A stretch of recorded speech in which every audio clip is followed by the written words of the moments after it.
Unity in diversity. আমরা মানে এখানে পাহাড়ি জনগোষ্ঠী আছে, সমতলের জনগোষ্ঠী আছে, এখানে বিভিন্ন উপজাতি আছে, এখানে জাতিসত্তা আছে, ক্ষুদ্র নৃতাত্ত্বিক গোষ্ঠী আছে।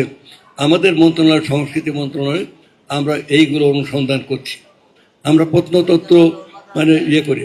এই ঢাকেশ্বরী মন্দিরে, এই মন্দিরটাও কিন্তু আমাদের আর্কোলজিক্যাল ডিপার্টমেন্টে, অর্থাৎ আমাদের মানে পুরাকীর্তির মাঝে এটাও নেওয়া উচিত আমি মনে করি। এবং আমি ঘোষণা করছি যে এটাকে আমরা যদি ওই জায়গায় দিতে পারি, এখানে আমরাও অনেক কাজ এখানে করতে পারবো, আমাদের মন্ত্রণালয় থেকে এটা করা হবে।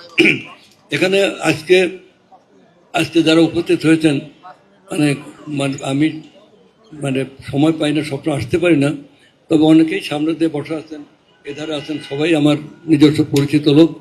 আমাদের সরকার এবং তারেক রহমান সাহেব তিনি স্পষ্টভাবে বলছেন যে আমরা কোনো রকম কোনো বৈষম্য রাখবো না, এবং রাজনৈতিক ভাবনা কারো আলাদা থাকবে, কারো বিশ্বাস আলাদা থাকবে, ধর্ম আলাদা থাকবে, এই বৈচিত্র্যের মাঝে ঐক্য নাই হচ্ছে আমাদের ধর্ম, আমাদের সরকারের নীতি। আমরা সেইটাই করব। এখানে একটা কথা, চিন্ময় প্রভুকে আমি নিজেও চিনতাম এবং অনেকবার দেখা হয়েছে তার সঙ্গে। মানে আমরা যখন ওই যে গুলশানে বা বিভিন্ন জায়গায় এরা সবাই থাকতো, সেখানে চিন্ময় বোমাচে আসতো।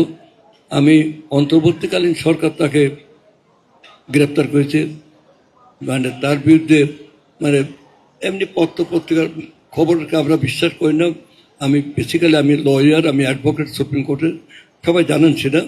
আমরা মানে বিলিভ ইন এভিডেন্স, আমরা এভিডেন্স, তার বিরুদ্ধে কী অভিযোগ ছিল যে তাকে এভাবে আটকায় রাখা হলো।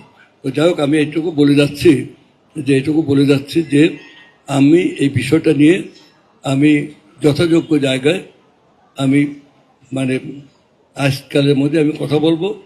এবং এবং এবং চিন্ময় দাস ব্রহ্মচারী তিনি তার মুক্তি যাতে সুগম হয়, দ্রুততম সময়ের মধ্যে হয়, আমি সে কথা আপনাদের বলে গেলাম।